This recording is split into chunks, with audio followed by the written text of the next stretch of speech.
Que tal, como estades? Neste mes no que conmemoramos o 50 aniversario da morte do ditador, é tempo de facer memoria. Tempo de lembrar a enorme ferida que o golpe do 36 abriu en Galicia e as consecuencias de represión exercida durante 40 anos de franquismo.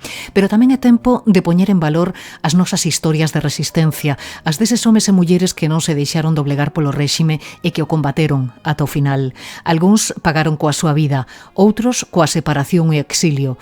Todos merecen ser recordados. É o caso dos guerrilleiros que durante máis de 2 décadas plantaron cara aos sublevados. Hai uns días o Congreso rendeulles homenaxe por primeira vez e dáballes este sonoro aplauso.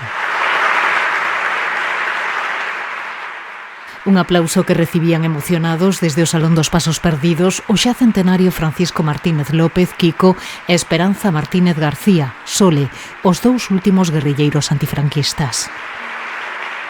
Hoxe, na ferida aberta no 36, queremos rescatar a memoria dalgúns destes combatentes, como a do dirixente comunista Xosé Gómez Galloso, fusilado hai 77 anos na Coruña, ou a dos guerrilleiros José Galán e Manuel Ramiro Souto, abatidos a tiros pola Garda Civil en Visantoña en xuño do 52.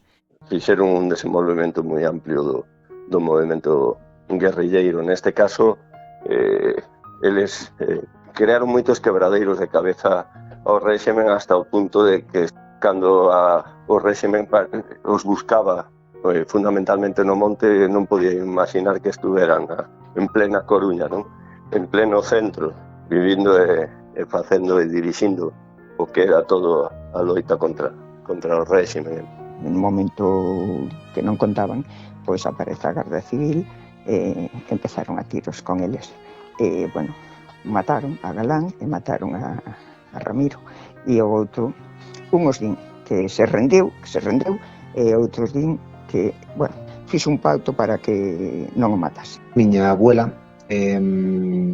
cando iba en busca dele, aos seus escondites, para levarlle comida, para falar con él, para estar con él, pero era algo que mantiña secreto, non lle contaba a nadie. Arriscou, e, bueno, tuvo as súas consecuencias, un desterro. Nuns minutos repasaremos as súas historias e afondaremos tamén na personalidade dunha muller irrepetible, a pintora de Viveiro, Maruxa Mayo, exiliada tras a guerra e a quen o goberno acaba de recoñecer como vítima do franquismo e a ditadura. Ella estaba en Galicia, su pareja tuvo que salir huyendo, era un sindicalista, y ella estuvo viviendo en Vigo y en otros lugares hasta que consiguió salir a Portugal y de allí a Argentina. Ella se fue sola, sin familia. Ella había una red de apoyo a la República, digamos, que la ayudaron, pero luego tuvo que buscarse la vida y consiguió mantenerse a sí mismo. Por la experiencia de otros exiliados sabemos lo difícil que era conseguir lo que ella consiguió. Pero ademais neste capítulo faremos parada obrigada en Ferrol, que está a un paso de ser declarada lugar de memoria democrática. Como xa fixo en setembro con Meirás e San Simón, o goberno publicou no BOE a incoación do expediente e anotou preventivamente o seu nome no inventario de lugares de memoria democrática.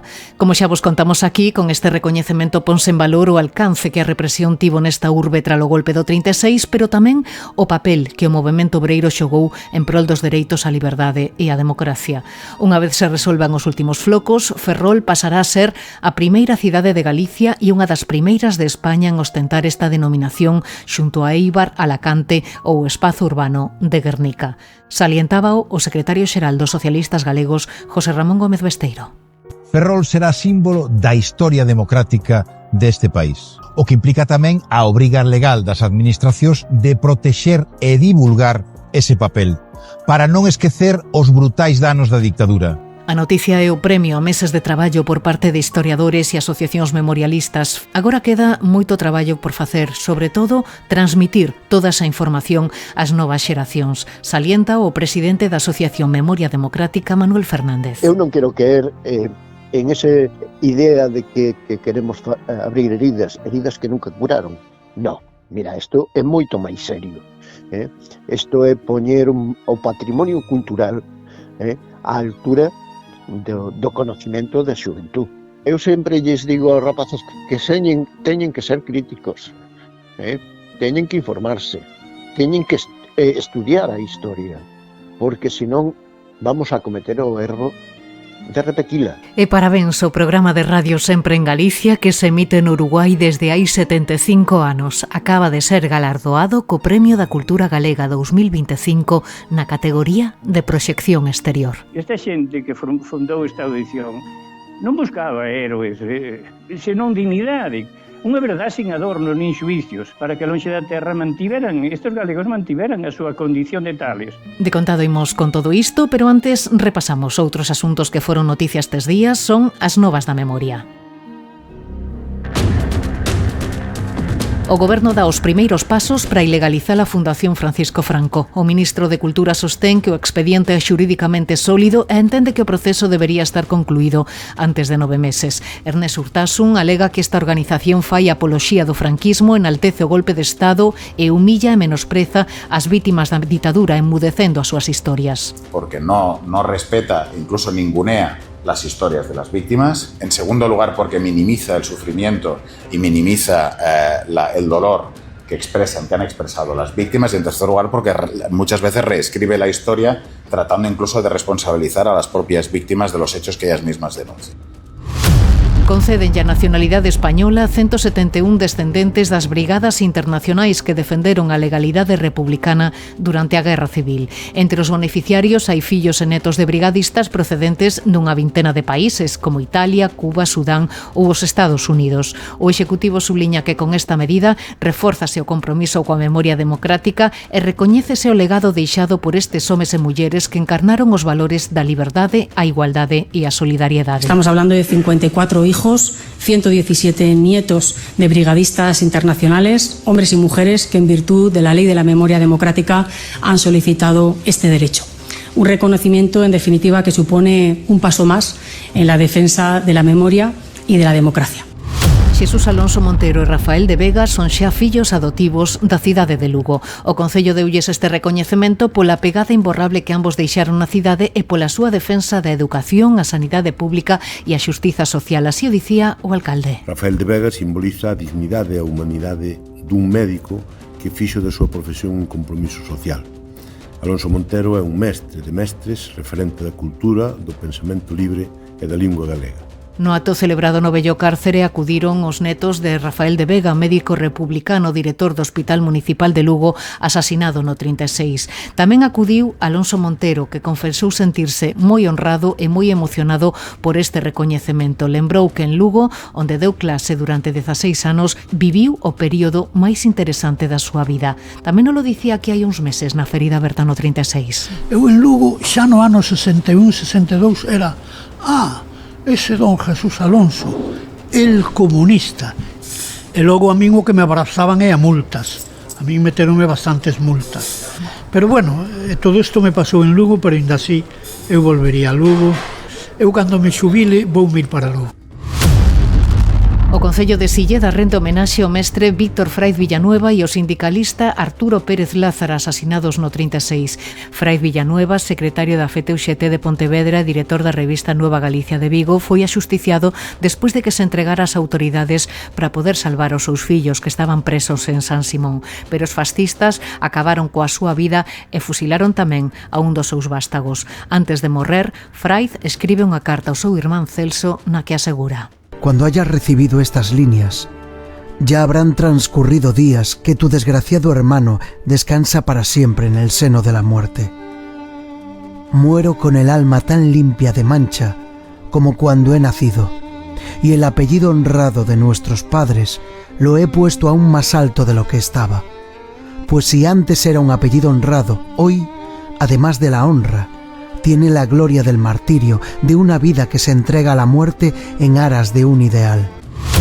O Concello de Arzúa instalará un monólito en lembranza de Moncho Reboiras no 50 aniversario do seu asasinato a mans da policía franquista. A iniciativa, realizada en colaboración coas Fundacións Galiza Sempre, Terra e Tempo e Moncho Reboiras, forma parte das conmemoracións que se celebran en toda Galicia para homenaxear un dos últimos galegos asasinados pola ditadura. O alcalde explicou que con este acto o Concello pretende reivindicar a democracia, a liberdade e a convivencia. Rexistradas 19.000 sinaturas para exixir o dereito do pobo galego a coñecer o legado de Castelao. Forman parte da iniciativa legislativa popular impulsada por Vía Galega e Galiza Cultura. Os seus promotores denuncian a desatención e manipulación da figura do rianxeiro por parte da Xunta, que segue confinando o seu pensamento político mesmo neste ano Castelao. Nesta idea incide tamén a portavoz nacional do Bloque, Ana Pontón, acusa o PP de deturpar, maltratar e ignorar o legado de Castelao, de realizar un lavado cosmético sobre a súa figura e reclama de novo que se recoñeza o de Rianxo como primeiro presidente de Galicia. Non imos parar até conseguir que ese recoñecemento sexa oficial. Por que de xustiza? Porque non poden seguir negando a historia e ocultando a memoria. Por todo isto, hoxe proclamamos que máis cedo que tarde Castelao será recoñecido como que foi o primeiro presidente de Galiza, por xustiza e por dignidade. A ferida aberta no 36, un podcast de Nuria López.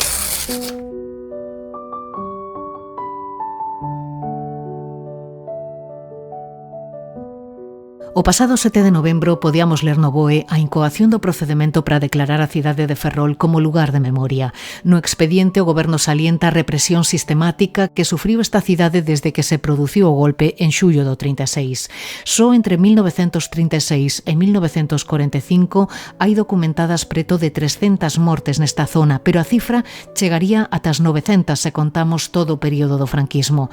Este é un dos aspectos que salienta o goberno para declarar Ferrol lugar de memoria, pero non é o único.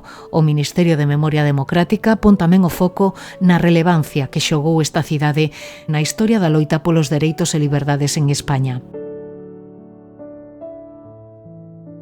No expediente sinálanse 22 lugares, 22 enclaves onde se cometeron crimes de lesa humanidade ou contrarios aos dereitos humanos, como o Castelo de San Felipe, as prisións navais de Caranza e Agraña ou o cemiterio de Canido, pero tamén destacan outros escenarios emblemáticos na loita obreira de Ferrol.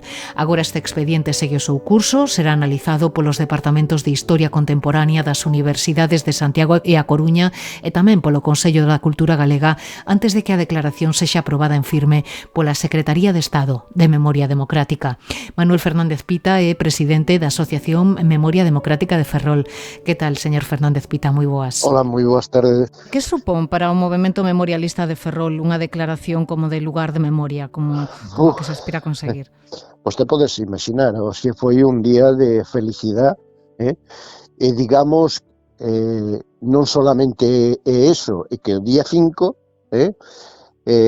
se nombrou o Consello, os participantes no Consello Sectorial da Memoria do Concello de Ferrol, que en verdad vai dar vida a todas esas demandas que iban no informe histórico de solicitud.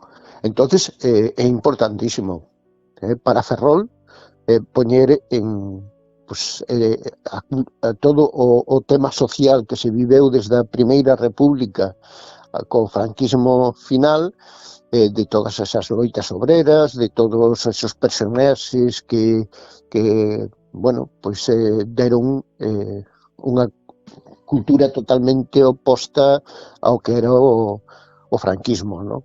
Claro, porque é moi interesante, ademais, a solicitude que partiu desde Ferrol, porque non se trata de circunscribir esta declaración a un momento moi definido, moi en concreto, sino ampliar un pouco os marcos, non? E ofrecer un contexto espazo-temporal moito máis amplo que recolla a relevancia que xogou Ferrol antes da represión e tamén despois, non?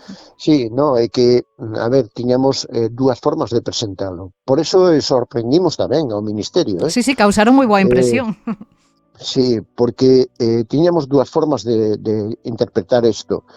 Facelo de señalizando lugares da memoria, punto, ou irnos a historia de Ferrol desde dos anos da República, desde 1872, en adiante, en donde as loitas sociales, os personaxes que Pablo Iglesias, Concepción Arenal e todas estas persoas que diron vida a unha sociedade progresista e que sempre loitou contra as ditaduras non solamente a franquista, sino tamén as que hubo anteriores. E coa franquista, bueno, durante tantos anos, no? Date conta que despois de que o franquismo ganara a guerra, aquí xa hubo movimentos obreros accións obreras que se enfrentaron ao franquismo. A folga do aceite, de Embazán, bueno, a loita de Pisbe, Madereira, a propia Bazán, as loitas en Astano. Quero decir que sempre estuvemos buscando unha sociedade máis democrática, máis participativa, non? E demais. E unha idea tamén de deixar atrás un pouco esa bella idea do Ferrol do caudillo, non? Que durante tanto tempo nos intentaron meter polos ollos, non? Sí, tes razón. Tes razón. A ver, eu non quero caer, digamos, en esa idea de que se transmite esta xente que queremos abrir heridas que nunca curaron, quero decir, nunca se cerraron, pero que estamos a guerra civilismo. No, mira, isto é moito máis serio. Isto é poñer o patrimonio cultural á altura do conocimento da xuventud. Porque os maiores hemos vivido o franquismo. Eu teño 72 anos, he vivido, nací no 53, imagínate. Pero xa no 49 os obreiros de Bazán fixeran a folga do aceite. Quero dicir que xa había, digamos, un movimento obreiro importante. Sempre hubo. E o que te digo, temos que perder o Ferrol do caudillo porque se merece ser Ferrol. Vostedes nese expediente que examinou e que continúa examinando o Ministerio sinalaron 22 espazos, tamén perfís moi identificables, moi significativos, tanto da época da represión como tamén despois deses episodios tan importantes do movemento obreiro, non? As protestas do Naval do 72, o asasinato de Reboiras no 75. Supoño que con todo isto, Manuel, aparte de colocar unhas placas, que tamén está ben, supoño que se debe traducir esta declaración en algo máis, non? Que proxectos teñen en mente? Mira, a min asústame o traballo que temos, porque o máis importante do que nos ven encima é que as forzas políticas de Ferrol esteñan pola labor tamén. Claro, que lle iba a preguntar agora, por iso, porque hai disposición do Goberno Central, pero da Xunta e do Concello. Da Xunta, non. Do Concello, espero que sí, porque o Concello... Do Concello, digo. O Concello, claro, pero que o Concello foi o que deu a visibilidade ao Concello. Non espera que poñan a trancos, entón? Espero que non, porque é importante para Ferrol dar esa imaxe da recuperación da historia, da recuperación da cultura. E eu dicía, esta declaración debe ir acompañada, supoño, pois de moita pedagoxía, non? Cal é a idea final? Crear un itinerario, unha gran rede? Cal é a idea, Manuel? Mira, nosotros levamos 10 anos aproximadamente, memoria histórica, facendo charlas nos colexios, charlas nas asociacións. Entonces, bueno, eso hai que seguilo, pero xa desde outra perspectiva, xa non desde a perspectiva da asociación memorialista, non?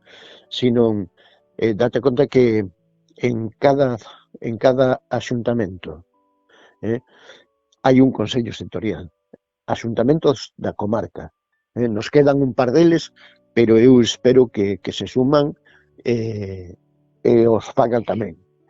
Ten que vir de aí, entendes? Ten que vir de aí. Chegar aos institutos, explicarlle a historia aos rapaces, porque non se fala. Date conta que no temario sí ven falar da República, pero que nunca chega. O temario... Nunca dá tempo a chegar ao último tema. Entonces, claro, ao final ni se fala da República, ni se fala do franquismo, ni se fala de nada. É dicir, que cree que isto é moi necesario neste momento, non? Mira, eu sempre lles digo aos rapaces cando vamos as charlas por os galegos de Mauthausen e todo este tipo de charlas que vamos dando nos institutos, que teñen que ser críticos, teñen que informarse, teñen que estudiar a historia, porque senón vamos a cometer o erro de repetila. O estamos vindo en toda Europa como os movimentos fascistas están resurgindo. E non o entendemos, a xente maior non o entendemos. Como pode resurgir isto? Na asociación levan meses traballando por esta declaración como cidade de memoria, como lugar de memoria, pero ademais tamén están canalizando moitísimas peticións de revisións de condena ditados no seu día por esos consellos de guerra franquistas e que están presentando os familiares das vítimas tamén cun pouco co respaldo da Fiscalía. Non sei de que volume de peticións estamos a falar, cantas levan presentado?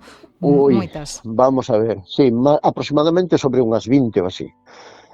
Pero bueno, eso nos dá moito traballo tanto a nós como a Fiscalía. E teñen xa resolucións de algunhas delas? E o día 25 van ser as primeiras. De feito, o día 25 van ser os primeiros xuicios que se van dar aquí en Ferrol de toda Galicia. Será o xuicio por a represión que sufriron o pai de Paco Varela e Pepe Varela, os periodistas da Voz de Galicia hoxe xa retirados, e de Mendiguchía, ¿no? Quer decir, son os dous primeiros xuicios que se van a dar o 25 de novembro.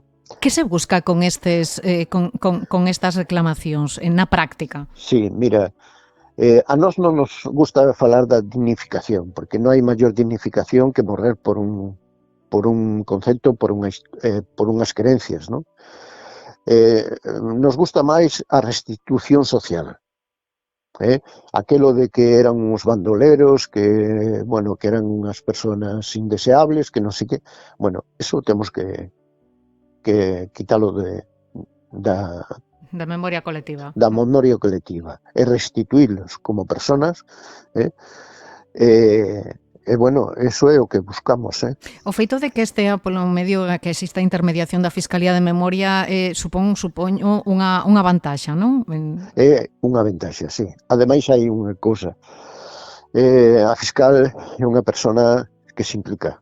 É unha persona que está moi pendente do sufrimento que pasou a familia, ao perder a persona represaliada, a persona fusilada ou paseada. É unha persona moi humilde e moi cercana ás persoas que levamos. Eu sempre lle digo, a ver, isto si afecta os sentimentos, afecta porque, a ver, as atrocidades son moitas. Date conta que no memorial de Canido hai unha lista de 904 nomes. 904 nomes, non. 904 familias. Coas súas historias. Exactamente. E cada unha é máis atroz que outra.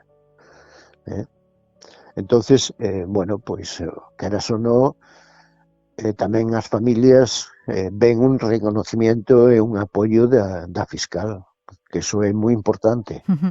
Logo hai unha terceira pata tamén moi importante, non? Que é a recuperación dos corpos das vítimas da represión que seguen aínda desaparecidos. Aí no cemiterio do Val en Narón atuouse moi a fondo, non? Nunha das que se considera unha das fosas máis grandes, non? Sí, si temos en conta que foron o número maior de fusilamentos nunha noite. Estamos falando de 30 e moitas mariñeiros do España. No, porque no cementerio de Serantes estamos falando de 200, entre fusilados no castelo, paseados no cementerio e demás. No de Canido xa se perdeu, porque xa non existe o cementerio, pero sí, o Val, o que se fixo foi, dado esa importancia de que foron moitos fusilados na mesma noite, entonces,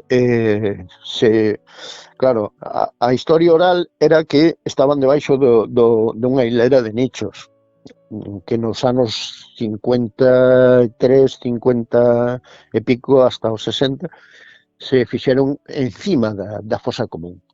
Entonces se chegou un momento en que, bueno, se empezou a facer a cata, a prospección, e se encontraron os corpos. Pero non se poden quitar. Por qué? Porque están os nichos, a hilera de nichos encima. Hai que buscar un xeito de poder escarbar debaixo dos nichos, que non se estropeen os nichos, que non haxa que movelos, a ver se encontramos que nos poda decir como facer para facer a exhumación. A exhumación desos 30... Bueno, en total, en Noval fueron 50 persoas, Sí, sí. Entre os 34, creo que foron do España, máis logo outros fusilamentos que hubo ali. Quedan algunha outra intervención pendiente na zona, Manuel? Sí. Mira, queda o cementerio de Serantes.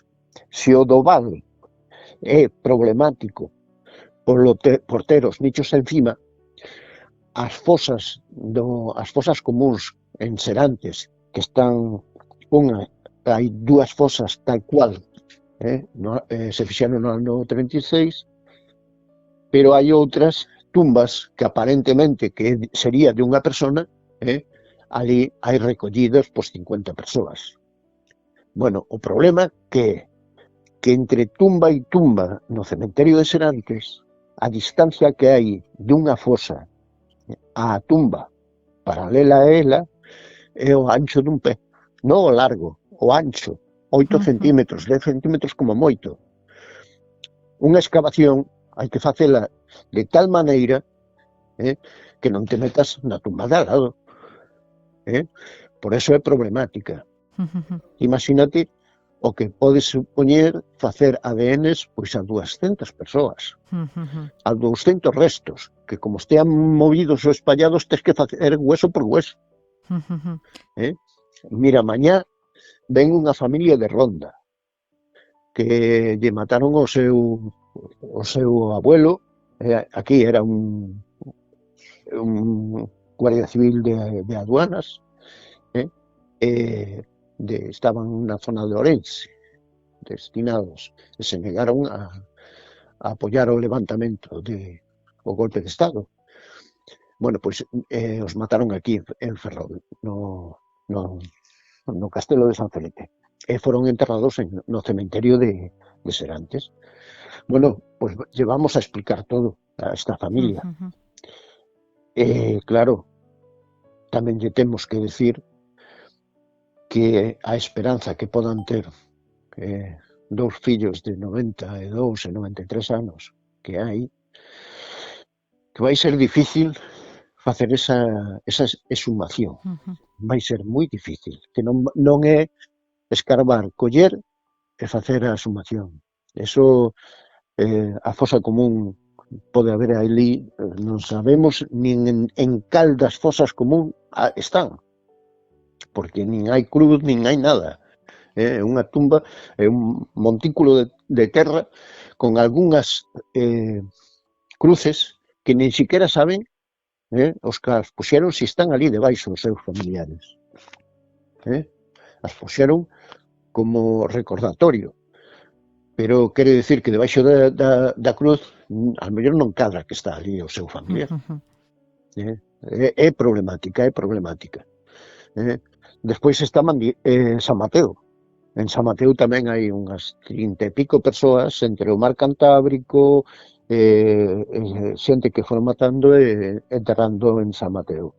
E tamén houve un movimento de tumba, porque a tumba coincidía fora do cementerio, despois o cementerio se ampliou e pasaron para dentro.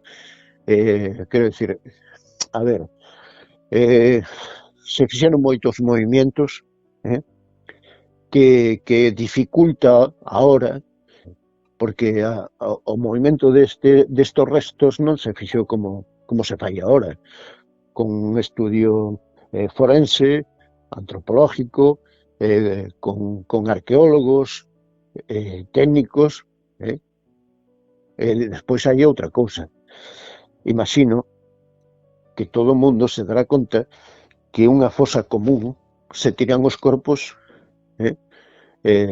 daquela maneira, uns encima de outros, e sin caixa ni nada. Imagínate eso, o traballo que hai que facer con ese, digamos, protocolo que hai que facer agora. Moito traballo teñen aínda por diante para acabar de xuntar as pezas do puzzle. Claro, eso é unha parte do traballo. Despois, xa digo, o reconocimiento de personaxe, reconocimiento no callejero, cambiar o callejero franquista por un callejero democrático. Porque aínda quedan moitos lugares de exaltación, non? Dentro do Rueiro. Sí, home, temos a casa do que era os familiares de Franco, non de Franco. De Franco porque despois heredou, supoño. Pero na calle María, na casa dos abuelos de pai de Franco, ¿no? Que despois se foron para Madrid e el marchou para a Academia Militar. Xa digo, queda moito por facer, sempre procurando evitar o revanchismo, sempre facelo desde o consenso das persoas. Eso é importantísimo, para non crear discordia, nin darlle aos franquistas esa imaxe de que isto é un revanchismo. No, isto non é un revanchismo. E xo digo que son familiar de represaliados, e non de un. Tamén na súa familia, tamén, tipo historias. Claro. Un tío que mataron con 18 anos no 36, logo represaliados do 72 a meu pai, bueno, meu abuelo morto en Gerona, estaba nunha guardacostas, era da Marina Republicana, e foron bombardeados polos italianos. Quero decir que, bueno... Sabe ben do que fala. Máis ou menos, sí. É que levamos 24 anos nesto, que non empezamos onte. Pois Manuel Fernández Pita, presidente da Asociación de Memoria Democrática de Ferrol, moitas grazas, parabéns polo conseguido e moito ánimo para todo o que queda aínda por facer. Grazas e unha aperta. Gracias a vos.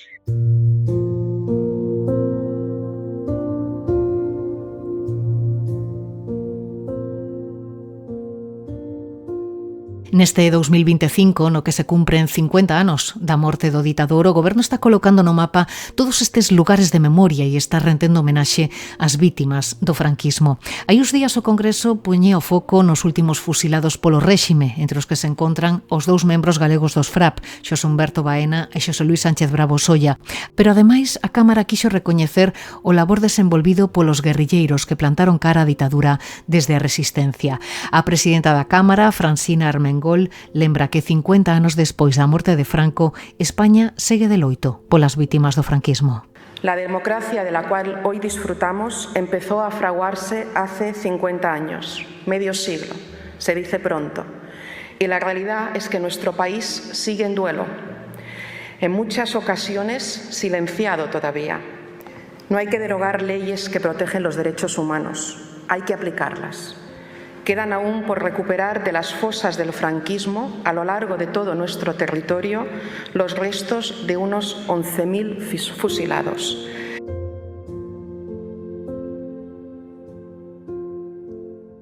A ese acto de homenaxe acudiron familiares das vítimas da represión e tamén representantes das asociacións memorialistas, pero ademais, entre o público puidemos ver un home e unha muller que son a memoria viva de todo un país. Falamos de Esperanza Martínez García, Sole, e do xa centenario Francisco Martínez López, Kiko, os dous últimos guerrilleiros antifranquistas, os que a Cámara rendíalles esta sonora ovación.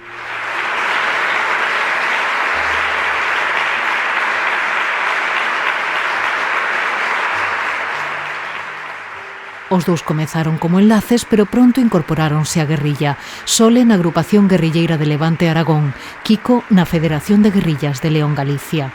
A ela detivérona no 52 e condenárona a máis de 40 anos de cárcere por bandidaxe, terrorismo, espionaxe e comunismo. Finalmente, cumpriría 15 nas prisións das Ventas, Carabanchel, Burgos e Alcalá de Henares. El conseguiu fuxir a Francia despois de que o réxime puxera prezo á súa cabeza. Non regresou ata o fin da ditadura. Hai uns meses contábanos a súa historia na ferida aberta no 36.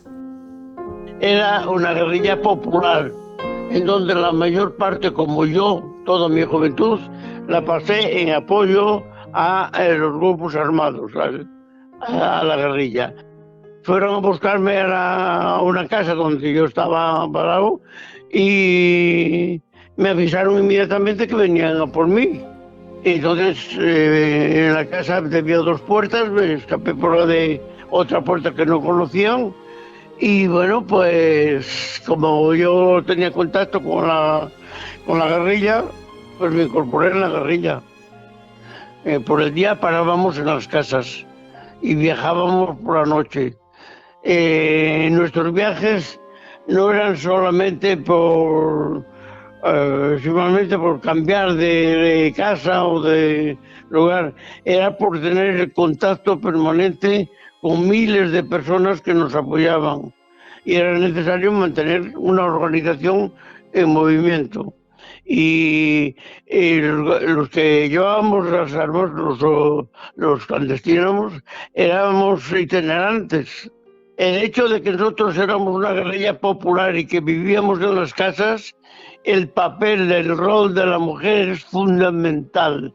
No solamente en el sentido de todo lo que significa tener 3 o 4 compañeros en la casa, las acciones de clandestinas hacía más que los hombres. El sacrificio de los españoles con la guerra y con la guerrilla y con todo no ha sido voluntario, ha sido impuesto. Y eso también a mucha gente le aprendió, le enseñó a luchar y a identificarse con unos valores de respeto, de libertad, de fraternidad. Y eso no lo tenían los franquistas. ¿Cómo le gustaría que lo recordaran, Kiko? Como un ciudadano democrático, humano y pacífico.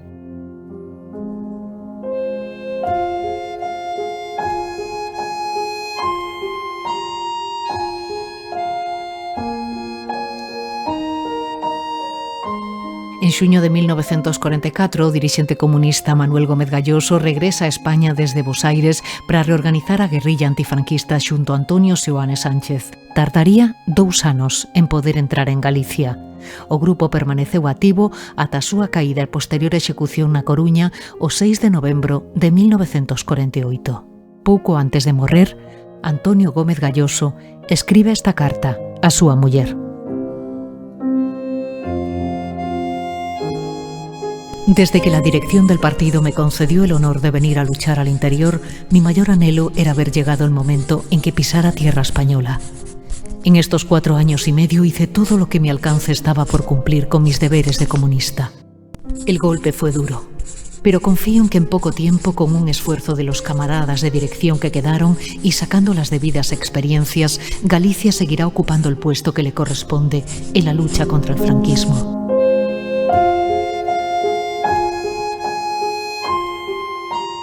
Coincidindo co 77 aniversario da súa morte, a cidade herculina rendeulles unha sentida homenaxe.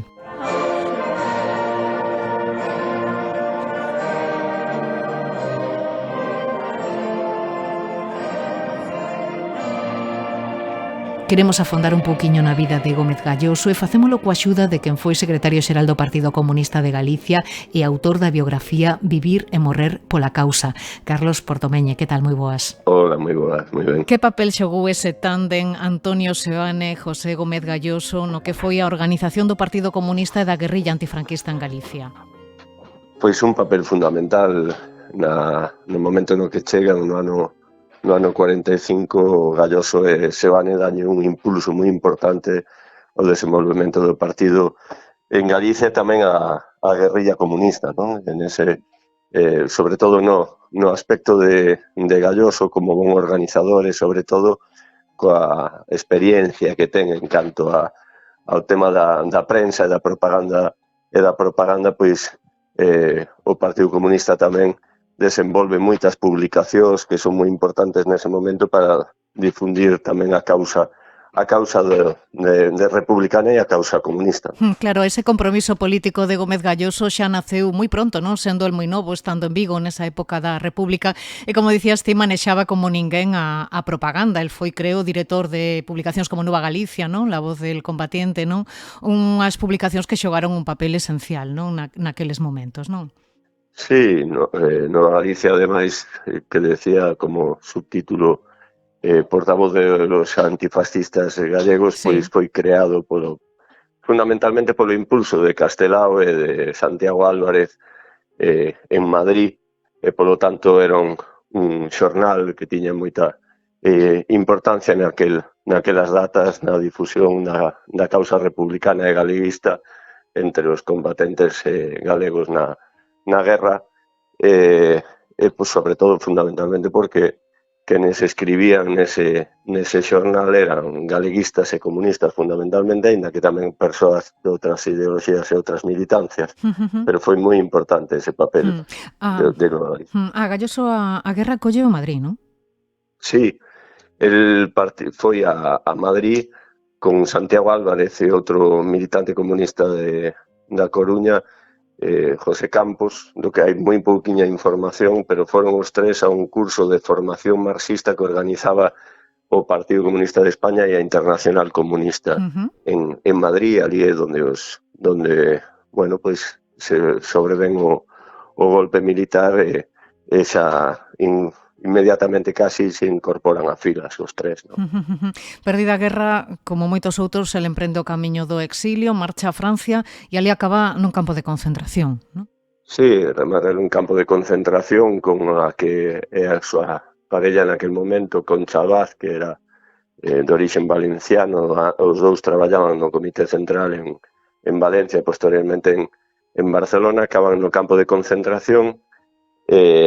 Ela é liberada máis tarde que el por un grupo de xente organizada do Partido Comunista francés que a saca do campo de concentración, pero xa antes ele estaba en Toulouse organizado co Partido Comunista e co SER, co Servicio Especial de Refugiados, para sacar a presos republicanos, neste caso concreto comunistas, de Francia para países de América ou tamén da URSS, no caso dos comunistas. Xa, el consegue sair da eli, claro, marcha a República Dominicana, tamén a Cuba. Non sei que supuxo para a súa formación esas estadías, Carlos.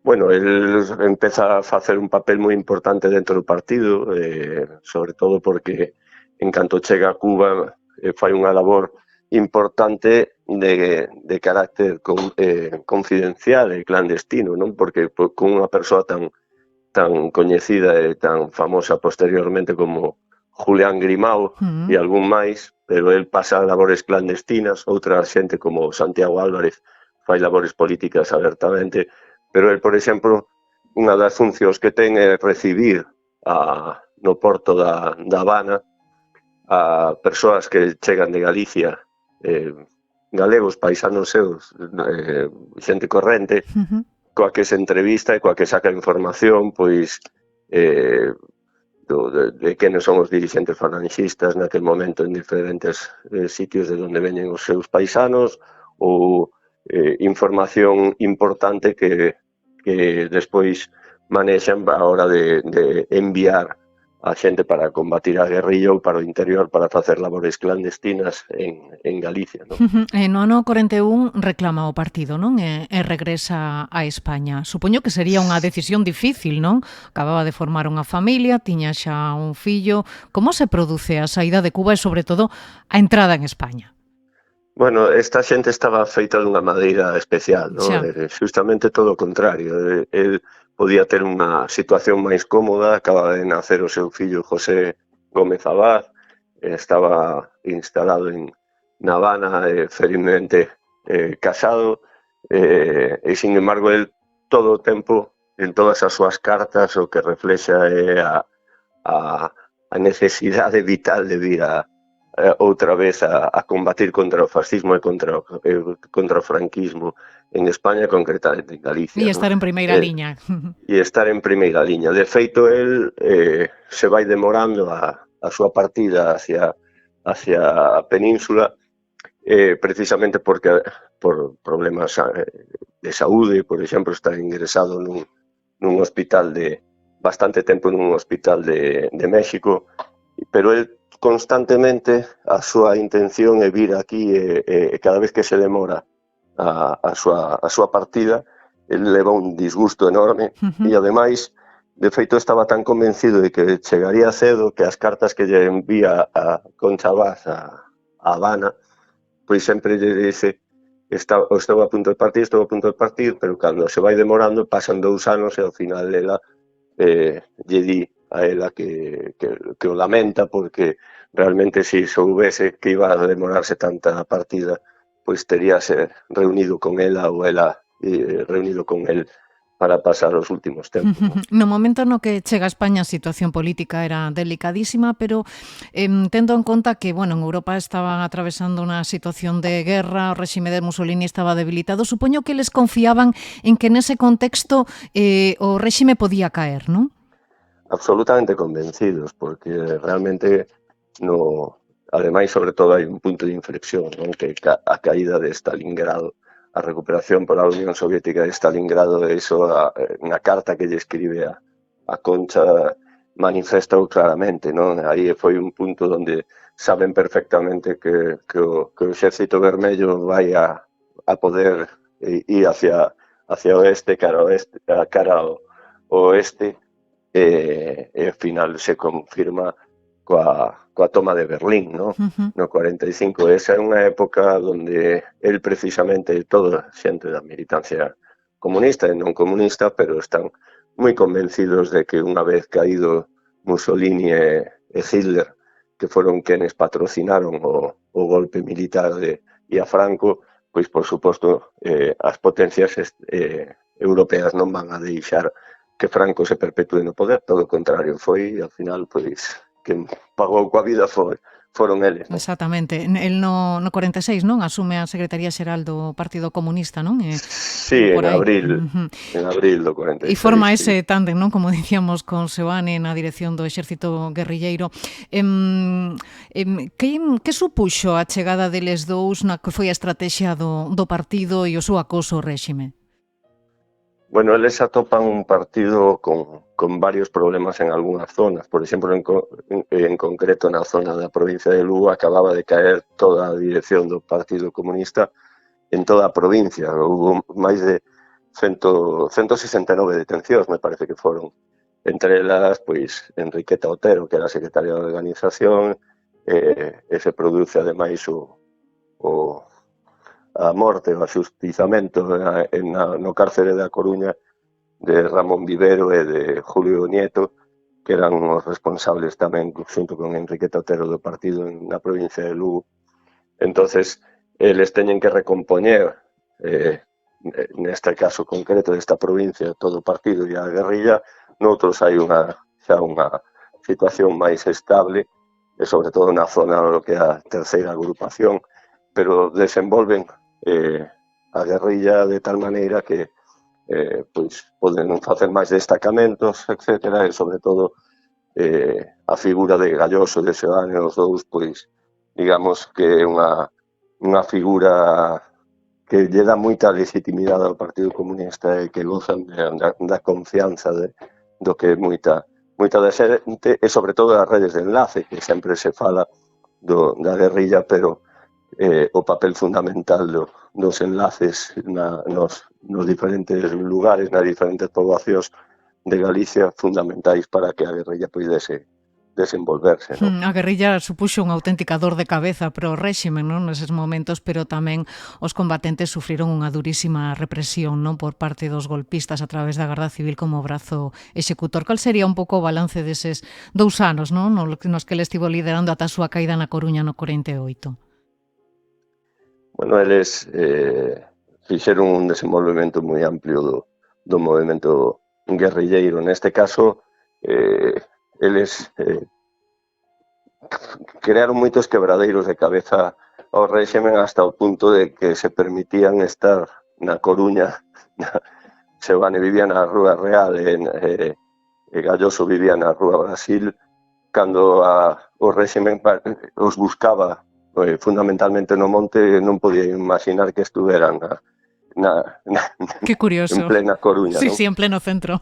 En pleno centro, vivindo e facendo e dirixindo o que era todo a loita contra o réximen. Entonces, é certo que se producen moitas caídas, e a partir, sobre todo, a caída deles en xullo do 48, pois a partir de aí xa é un declive absoluto, fundamentalmente porque falta toda a dirección que ademais, pois como te decía antes, a que marca o punto álxido da guerrilla comunista e sobre todo unifica o que a loita lle dá unha legitimidade enorme a loita do exército guerrilleiro. Xa, eles caeron, como en moitos outros casos, despois dunha delación, non?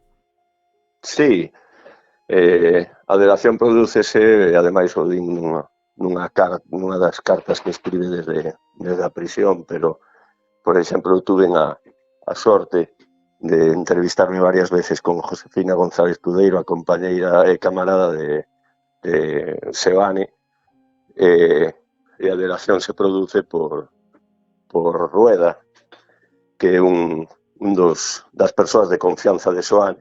Levaba pouco tempo con el, levaba uns meses, 4 ou 5 meses con el, pero cando tiña unha cita e se presentan na plaza de Lugo, en Coruña, pois Rueda xa chega a el, lle chama polo seu nome, Julián, que é o nome de guerra de Seoane, lle pon a mau nombre e dice: "Que tal, Julián?", é o sinal para que a Policía Armada o deteña, non? Nese momento, a ele a Josefina González Cudeiro.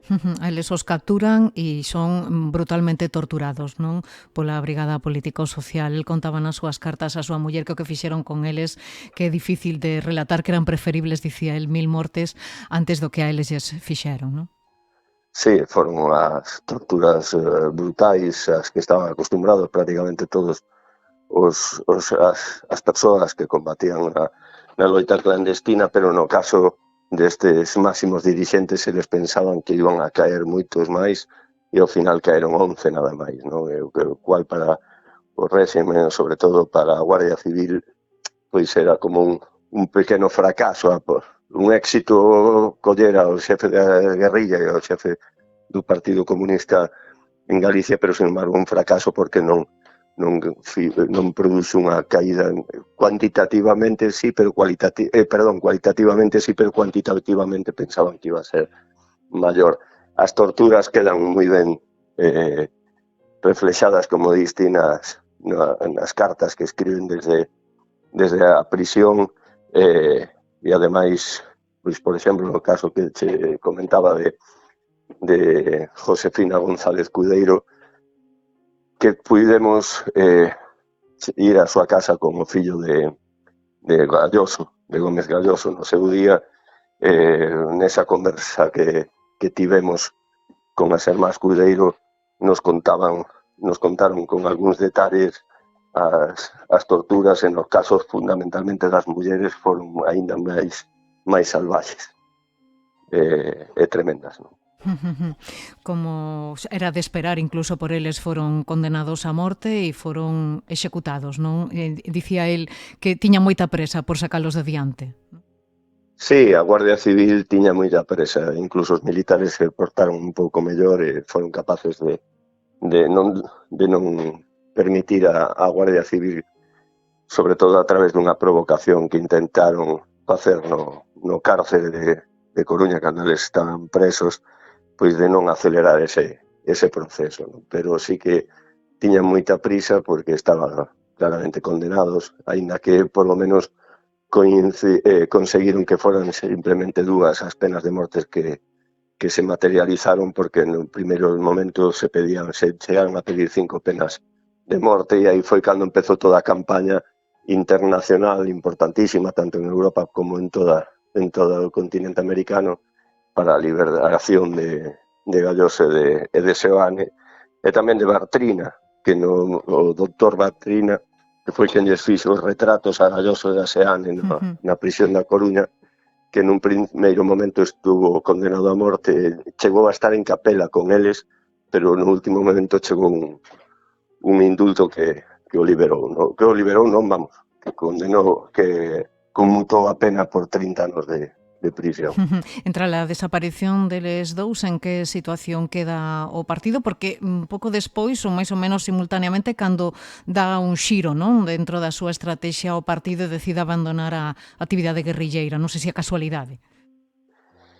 Bueno, xa naquel momento había discrepancias no seno do Partido Comunista de España sobre a estrategia a seguir, non?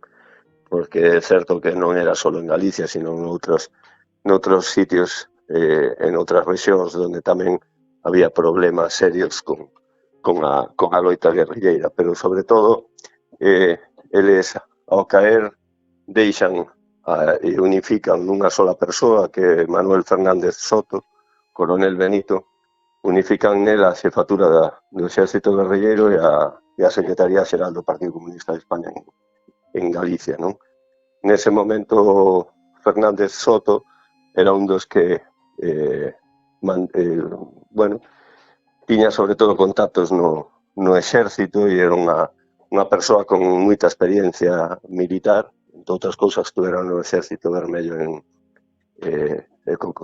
con Lister na Unión Soviética, pero a partir de aí empeza a haber tamén discrepancias no seno da propia guerrilla, e é fundamental a caída deles para, como decía xa antes, para empezar o declive da guerrilla en Galicia e posteriormente o que se toma a decisión tanto por Galicia como por o resto das guerrillas de que hai que cambiar de estrategia e chega o momento de intervir políticamente de outra maneira. E chegamos así á vía da reconciliación nacional, non? No 56. Sí, bueno, antes incluso polo tema de introducirse nos sindicatos verticais, pero sí, a famosa reconciliación nacional, e sobre todo porque hai sectores dentro do Partido Comunista e tamén na propia Unión Soviética. Temos que entender que nese momento hai unha relación directa con a URSS, os máximos dirixentes do partido estuveron na URSS, aínda que despois se desplazan a Francia, ou outra parte está fundamentalmente en México, pero tamén que nese momento a URSS e as recomendacións, vamos a decirlo entre comillas, da Unión Soviética sempre se respetan ao máximo, non? E se chega un momento no que entre o PC e o PQS se decide que é o momento de cambiar de estrategia, por lo tanto, a guerrilla xa non, bueno, sobre todo por as caídas e por o momento tan crítico que se estaba vivindo, pois que era mellor non seguir forzando a situación, non? Hai unha crítica que se lle fai moito ao Partido Comunista de España, que casi como de abandono da guerrilla en Galicia, casi de traición aos que estaban combatindo na guerrilla, non? Sí. Hai que decir que hai outras organizacións políticas que se abandonaran o tema antes, co cual cando Indalecio Prieto toma a decisión de que todos os socialistas se vayan no ano 47,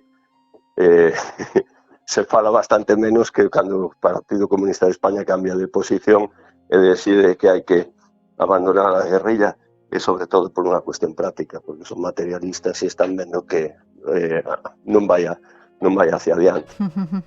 Pois Carlos Portomeño, pois moitísimas grazas por axudarnos a entender un pouco a historia do Partido Comunista e axudarnos tamén a describir un pouco e a coñecer a traxectoria de unha figura tan importante como foi José Gómez Galloso. Grazas e un saúdo forte. Pois moitas gracias a vos e un saúdo tamén.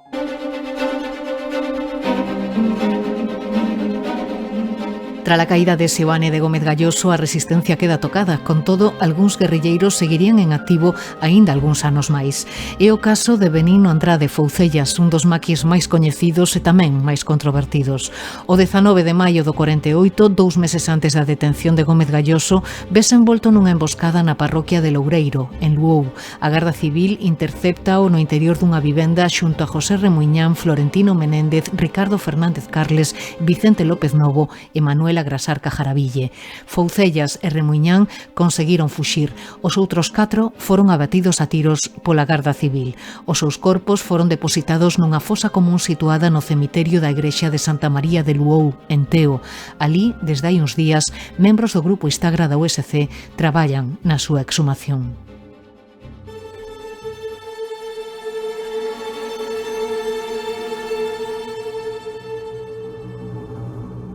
Hai agora un ano, a Asociación pola Recuperación da Memoria Histórica da Coruña conseguiu exhumar os restos de outros 2 membros da agrupación de Benigno Andrade. Trátase de José Galán Núñez e Manuel Ramiro Souto, asasinados en xuño do 52 en Bisantoña, en Mesía, apenas 2 meses antes da caída de Foucellas. Os seus corpos foron entregados este verán aos seus familiares nunha cerimonia celebrada no concello de Culleredo.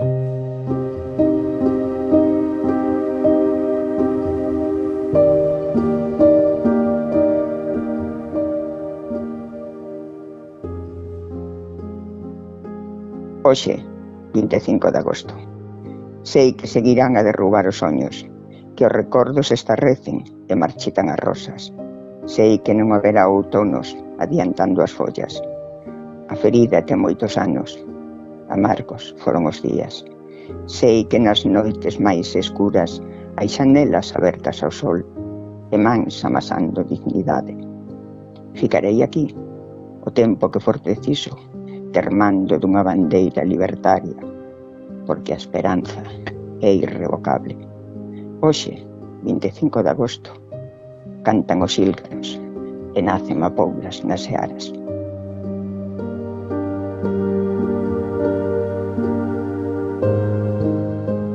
Teresa Ramiro é curmá de Manuel Ramiro Souto. Que tal, Teresa? Moi boas. Hola, boa tarde. Bueno, como encaixa a familia? Que sentiu recuperar por fin os corpos do seu familiar despois de tantísimo tempo? Bueno, pois foi como unha especie de liberación no sentido de que por fin se lle recoñeceu o seu valor e a súa dignidade. Porque, bueno, sabes que moitas partes, o sea, moita xente, pois, que si eran guerrilleiros, que si eran terroristas, que si eran bandoleros, bueno, e outra parte, pois non me gusta decir heróis, pero bueno, eran libertadores. Entón, para a familia, pois, bueno, despois de levar anos, porque, non sei, pero hai 25, 30 anos que comecei eu en esta loita de recuperación e todo, pasiño, pois a verdade, chegar a esa homenaxe, a ese recoñecemento, pois de verdad que foi un camiño longo, pero fructífero e satisfactorio. En certo modo pechanse feridas, non, Teresa? Abertas desde hai tempo. Sí. Siguen abertas porque son feridas, son feridas que, sí, en este caso é meu primo, pero, bueno, houve outros antes, e haberá outros que se coñecerán un pouco máis adiante, posiblemente. O sea, son feridas que eu creo que, mentras non se recoñeza en conxunto, sempre permanecerán un pouquinho abertas. Quería aproveitar para falar un pouco de quen foi Manuel Ramiro Souto, un rapaz moi novo que nun momento dado decide ingresar na guerrilla. Por que se bota ao monte? Cales foron as súas motivacións? En canto tempo estivo na guerrilla loitando? Mira, non che podo contestar, o sea, con esa actitude, porque date conta que eu ainda non nacera, eu é transmisión de familia, non?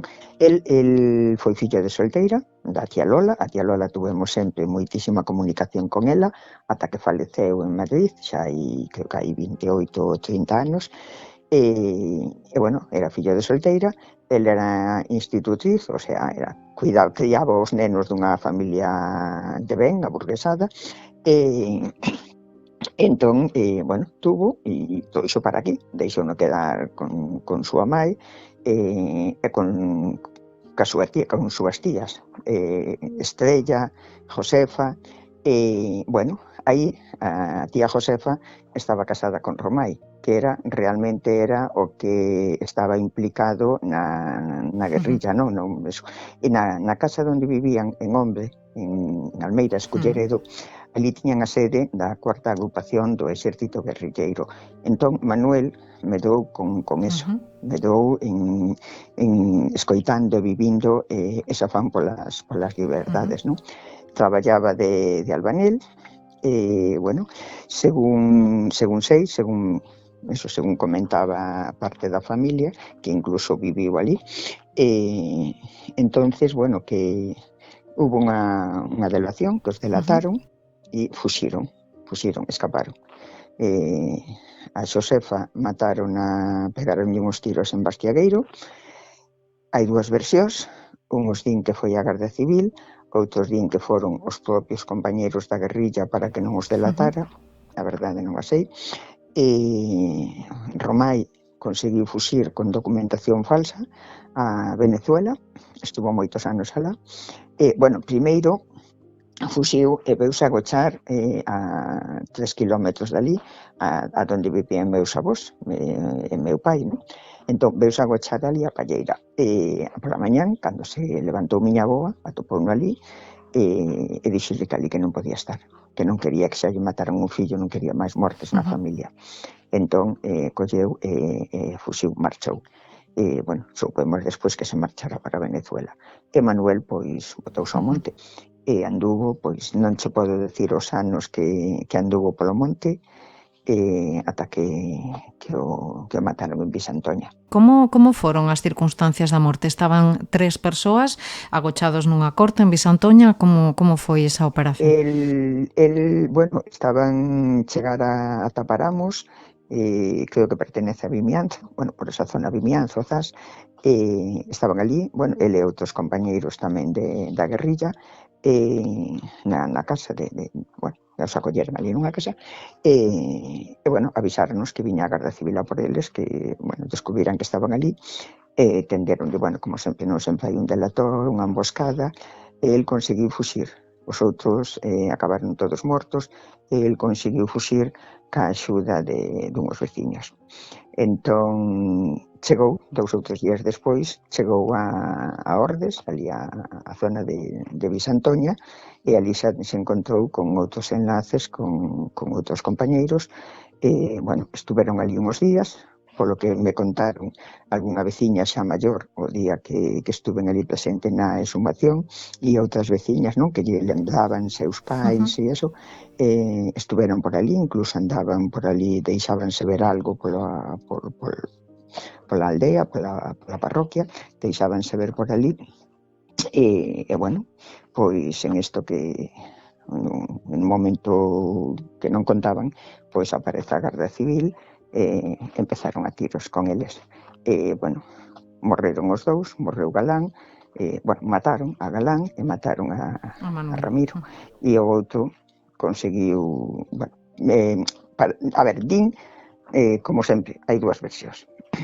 Unos din que se rendeu, e outros din que el foi un pouco, bueno, o sea, como se dixéramos, fixo un pacto para que non o matase.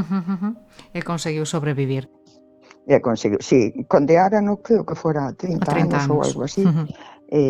Sí, pero bueno, non cumplir os 30 anos.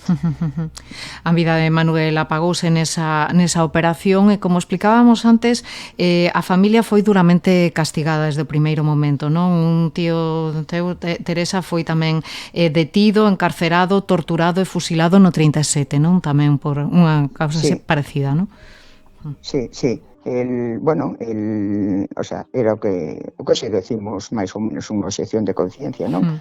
Na casa sempre se contou eso, que el que non quería facer servicio militar, que el que non quería, bueno, de feito, entendo que sería así, porque, por exemplo, el, o sea, meus avós miña avoa tuvera el de solteira, era fillo de seu pai, ou sea, do meu avó, tuvera de solteira, o meu avó non se quería casar, non quería, xa daquela, xa hai 100 picos, non se quería casar, quería, o sea, vivía con miña avoa, vivía co seu fillo, pero non se quería casar, pero bueno, por presións familiares e tal, acabou casando, non? Entón, eu entendo que o fillo, pois, herdou esa, o sea, ese pensamento do pai, non?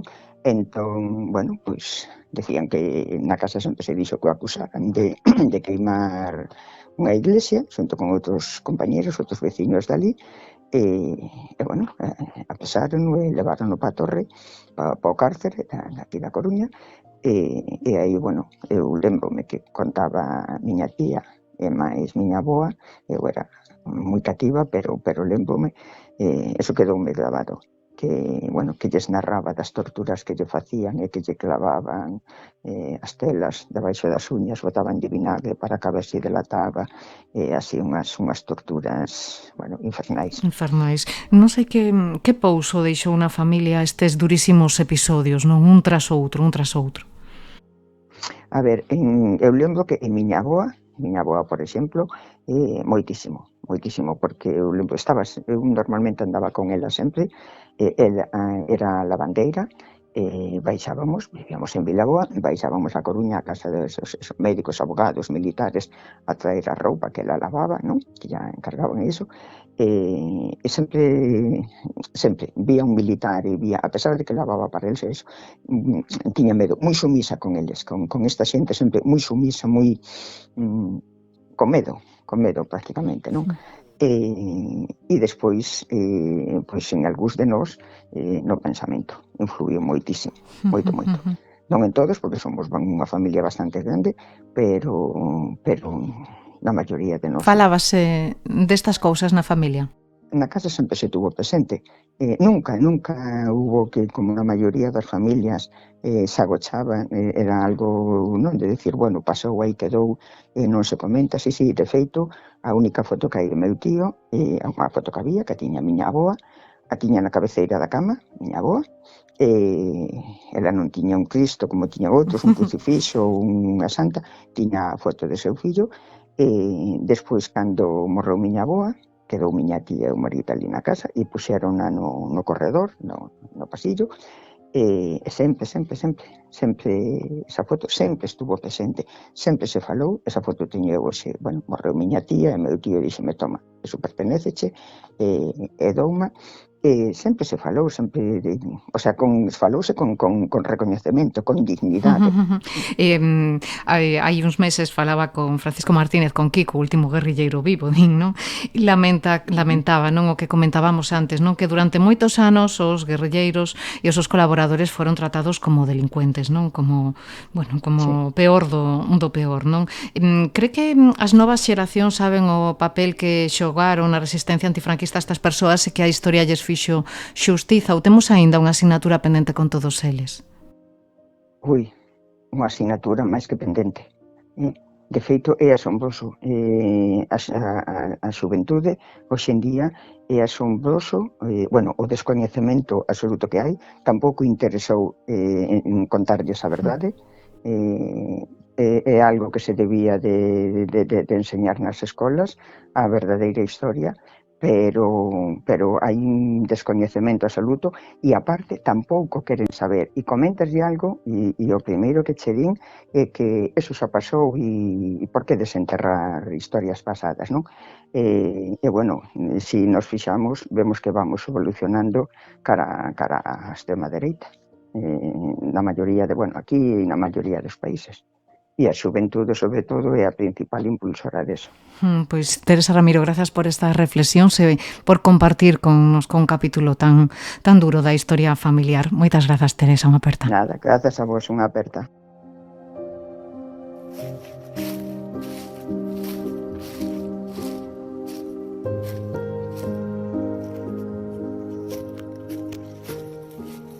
Non consta que otorgara mi testamento, certificou o xuíz. Unha páxina dobremente escrita revela a verdade.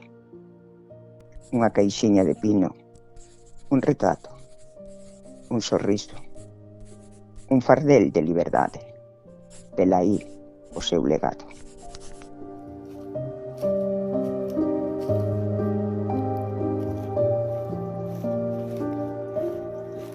Alberto Gómez é sobriño de José Galán. Que tal, Alberto? Como estás? Moi boas. Hola, boas, Nuria. Que sentes ao recuperar por fin o corpo do teu parente? Pois a verdad que sinto unha gran satisfacción por unha recompensa para o sufrimento da loita desta xente, por o sufrimento das familias, sobre todo a miña avoa, que foi a gran sufridora deste caso. A min gustaríame, se pode ser, falar un pouco da historia de José Galán Núñez. Sabemos aproximadamente cando e por que se botou ao monte? Por que empezou a colaborar coa guerrilla? Bueno, el, como dixen xa nunha ocasión, el era unha persona bastante intelixente, leía moitos libros, según a miña familia, supoño que estaba bastante informado das posibilidades e do que significaba unha sociedade reprimida, ¿no? El foi ao exército, ingresou no exército en Lugo, máis ou menos tenía 21 anos, calculamos que sería ao redor do 46, 47, cando ingresou no exército.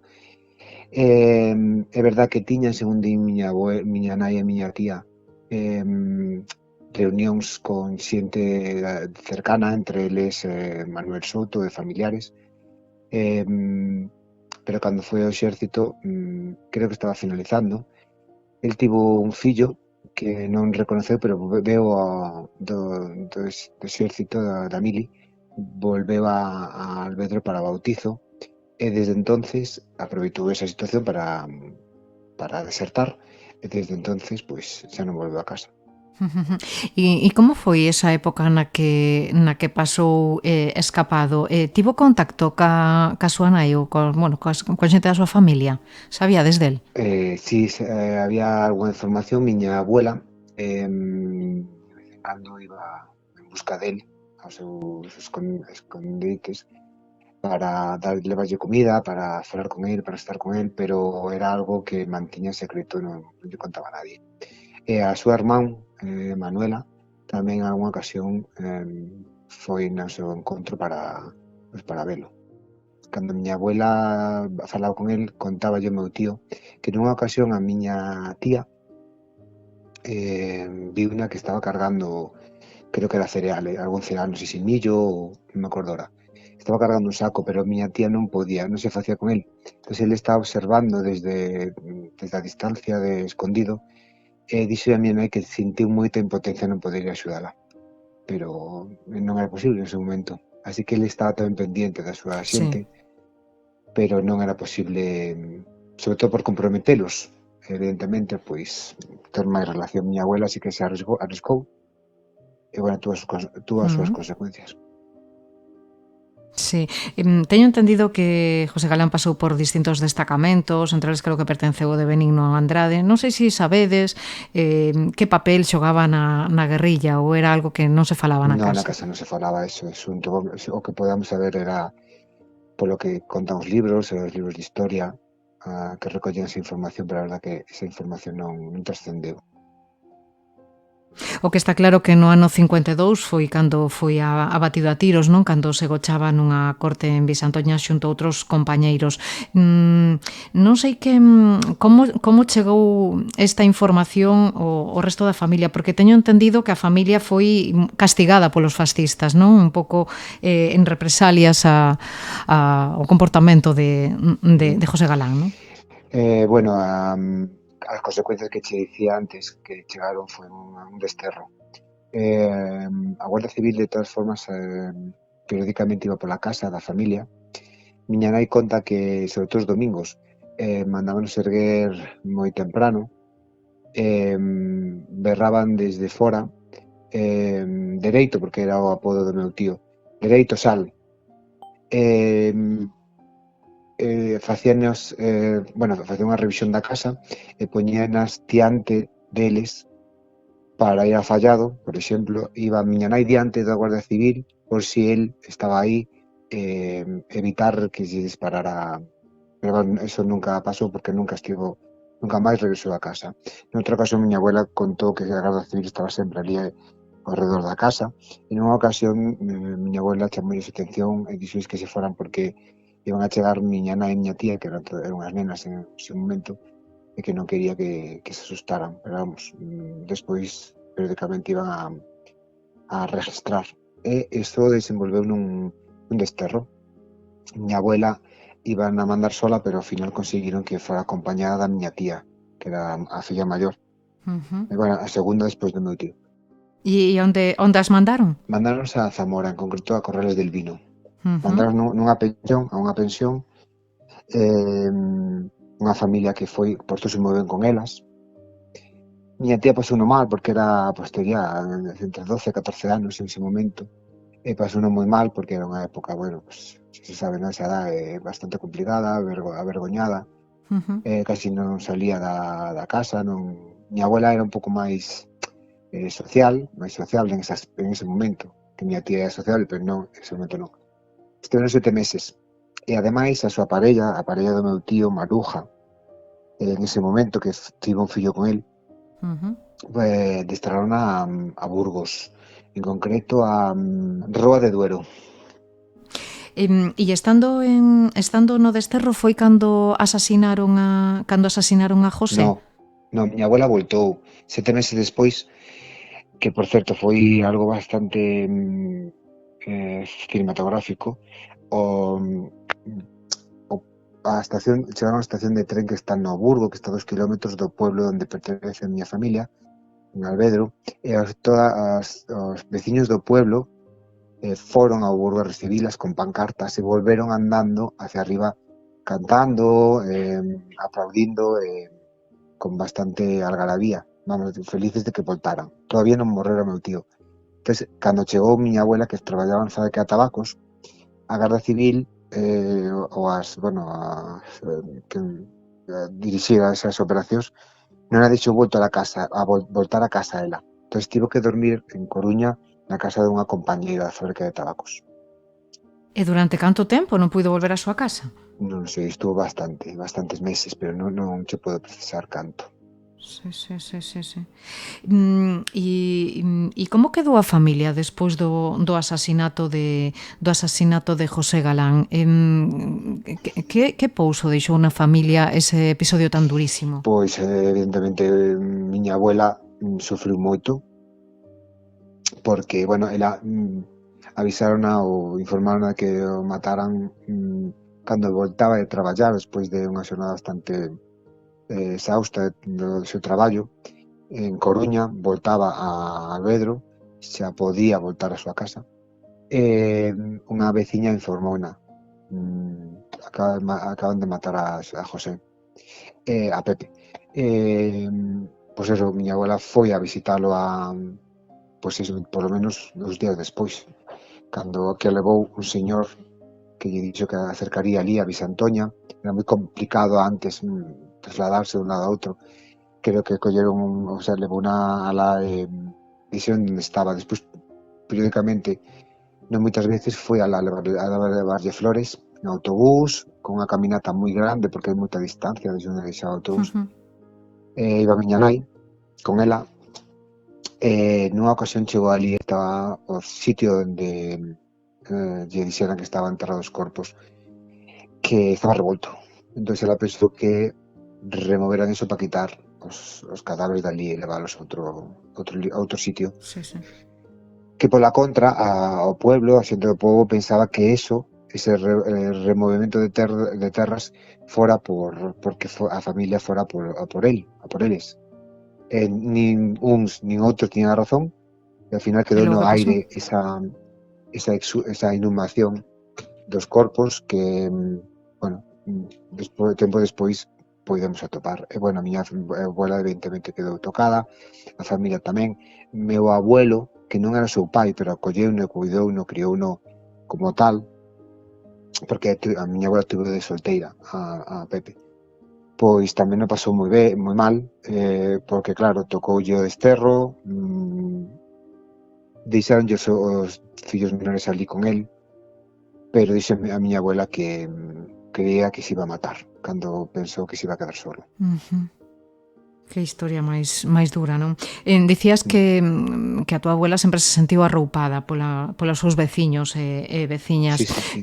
Pero certo é que a imaxe que se tentou dar das persoas que colaboraban coa guerrilla antifranquista que eran uns delincuentes e o peor do peor, non? A sociedade. Ti crees que a historia lles fixo xustiza a toda esta xente que loitaron na resistencia polas liberdades de todos? Nada, para nada. De feito, debía ser o Estado que rebuscara e reparara isto.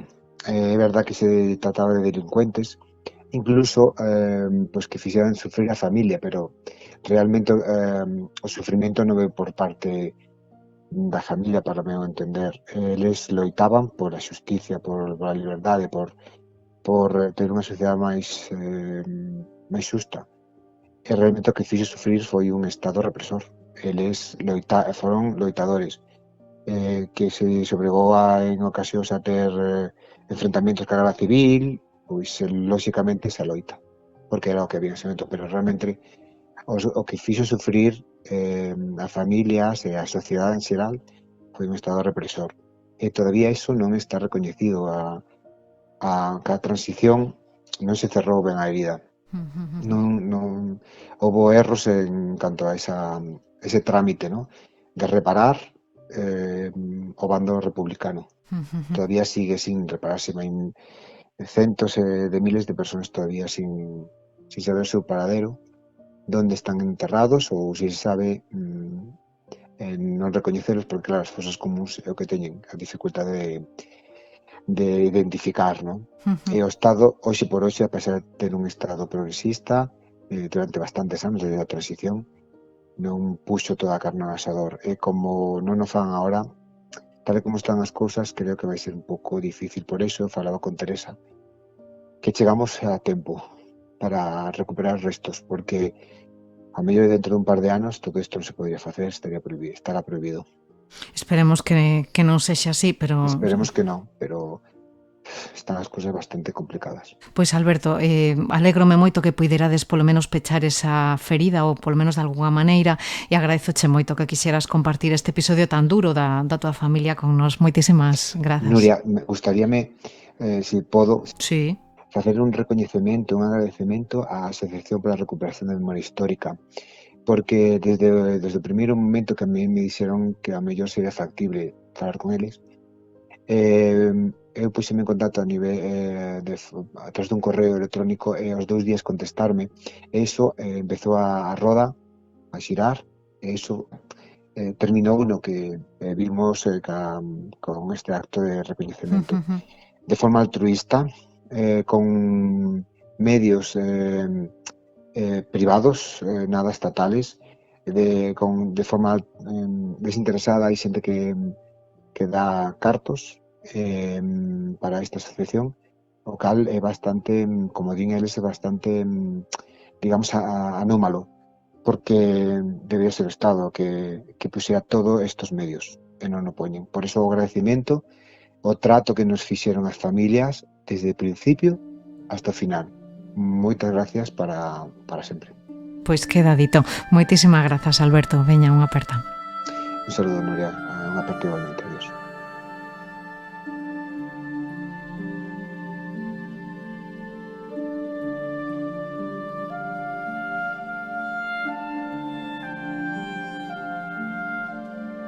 Nós investigamos sempre a partir dunha solicitud dun familiar. Nós non abrimos nunca unha fosa se non hai solicitud de familiares.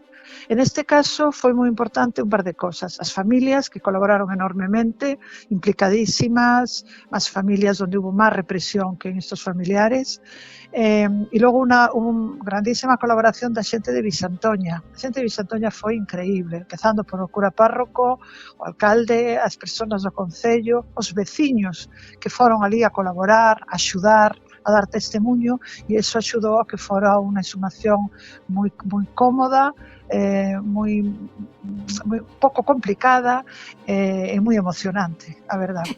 Como conseguides localizar a Pepe Galán e a Manuel Ramiro e como se produce o proceso de exhumación? neste caso, que eran guerrilleiros, sí había documentación porque foron mortos pola Guardia Civil. Para a Guardia Civil, evidentemente, era unha honra matar guerrilleiros ou desfacerse desa xente que eran tan complicados para eles. Entonces, hai documentación, existe documentación judicial, hai tamén a documentación do cementerio e hai, en moitos casos, tamén un levantamiento de cadáver. Despois, donde están, a veces non está moi claro na documentación, pero aí colaboran os veciños, porque ao mellor a dereita da iglesia, pues, pero a veces nos dicen o sitio exacto e entonces é moito máis fácil. E neste caso foi un proceso sinxelo, non? Desde que se produciu a exhumación. Sí, non foi moi complicado. Ademais, había unha particularidade, hombre, que estiveron enterrados na mesma caixiña. Estaban os dous xuntiños, sí. E despois as botas estaban prácticamente intactas. O luns 25 de agosto, por fin, os corpos de José Galán e de Manuel Ramiro eran entregados aos seus familiares nunha ceremonia moi emotiva celebrada en Almeiras. Digamos que é unha forma de pechar un ciclo, non? De pechar feridas, non, Carmen? Ai, claro, sí. Porque hai unha cosa moi importante, cando hai unha morte violenta. Cando existe unha morte violenta e durante tanto tempo non se recupera o corpo, aunque para algunhas persoas non parezca importante, sí que o é. Recuperar o corpo é, de alguna maneira, sentir que xa volve estar cos meus, porque en realidad son huesos, pero é el. Entonces, esa deuda que o mellor tiña pois Dolores, que a súa mãe, de que pudera traer o seu irmão ca mamá, que pudera estar enterrado ca mãe, ou que pudera estar enterrado ca familia, iso é moi importante para a familia, porque teñen a sensación de que están xa ben enterrados. Entonces, se produce un proceso 70 anos despois, ou 50 anos despois, que entrega de corpos, vestirse de negro, recibir os apoios e os pésames, enterralos, poñer flores. Ese proceso, de alguna maneira, se pecha, polo menos no sentido, digamos, da parte física. Está claro que hai a segunda parte. Aquí ninguén respondeu por estes asesinatos. Moitas veces pues, se entrega un papel dicindo que en algún caso que foron juzgados, pero eran juzgados que non eran juicios justos, pero con eso non chega. Hai que denunciar. Non houbo reparación. No, foron asesinatos injustos. Estos homes eran unos héroes, loitaban por a libertad. Non eran bandoleros, ni criminales, ni fuxidos no monte. Era xente que loitaba por a libertad, como loitaban en Francia os maquis, como loitaban os partisanos en Italia e como todos os que cantaban o Bella Ciao. Entonces eso hai que reivindicalos sempre, recuperalos e recuperar as súas ideas. Pois nada, moitísimas grazas, Carmen García Rodeja, polo voso traballo, grazas unha vez máis por querer compartilo aquí na Ferida Aberta no 36. Moitas gracias por difundilo, moitas gracias. Unha aperta.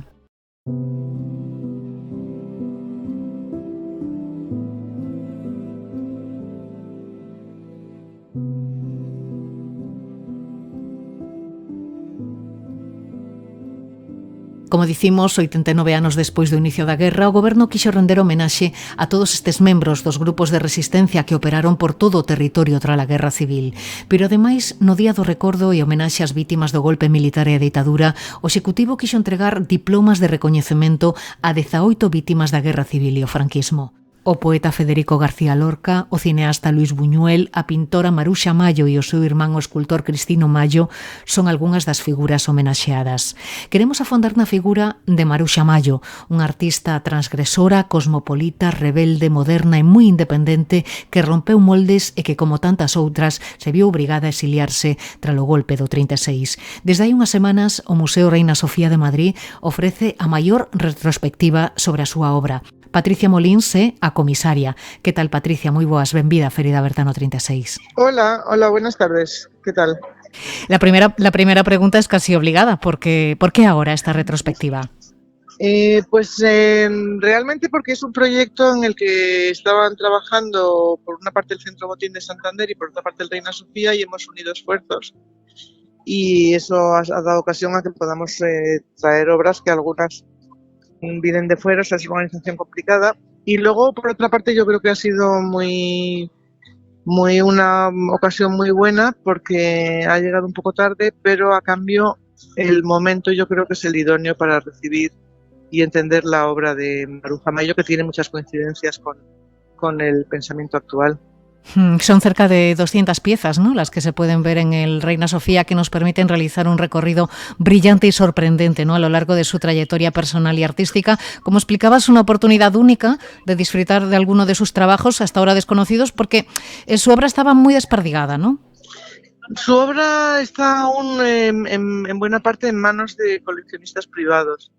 Entonces hace que siempre sea más complicado localizarles y convencerles de que presten las obras en una exposición que dura un año, porque ha estado 6 meses en Santander y ahora va a estar 6 meses en Madrid. Entonces eso dificulta. Y luego, sin embargo, en museos no está en tantos. Ahí está en algunos museos de Estados Unidos, de Argentina, de Uruguay, de Francia, pero casi todo está en España, o sea que en ese sentido es fácil. No sé cuál es la joya de la corona, por así decirlo, o la obra que más curiosidad está despertando entre los visitantes del Reina Sofía. Pues ella tiene en sus series, pues es que yo diría que 4 series, me costaría decidirme. Una es Las Verbenas, que son las que le dieron a conocer y las que supusieron una ruptura en el panorama artístico del momento. Son obras que expuso en 1928 y tienen relación también con los textos que ella ha escrito, con lo cual son quizás con lo que más se identifica a Maruja Mayo. Y esas verbenas pues son muy interesantes y hemos conseguido además que se vuelvan a reunir todas las originales que no se habían visto desde el año 28, ¿no? Qué bien.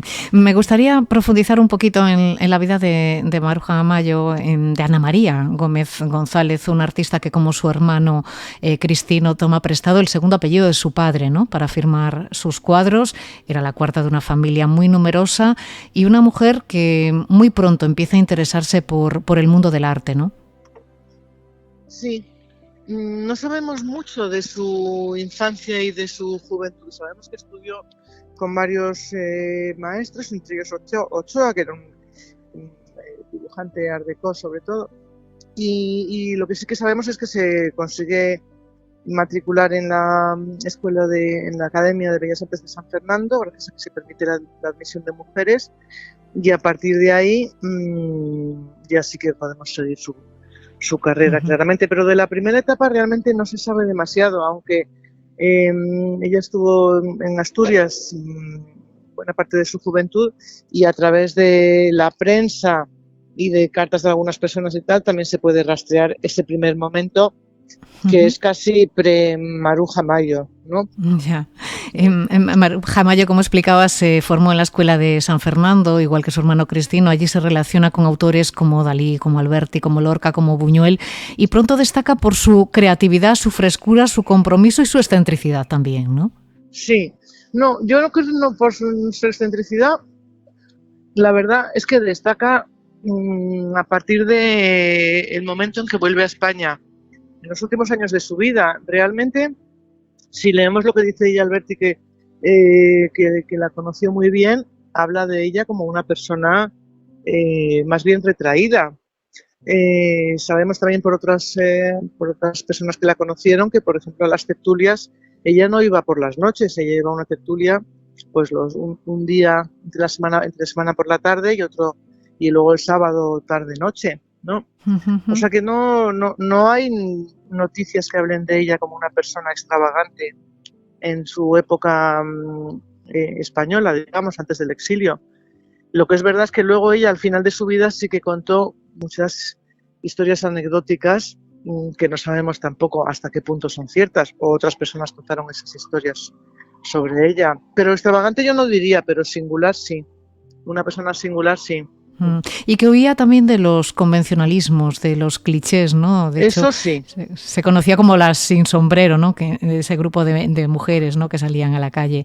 Bueno, no se les conocía así, ¿eh? Sin sombrero es un término muy reciente, como tampoco, Buñuel o Dalí no sabían que eran de la generación del 27, es un término que ponen los historiadores. Sí.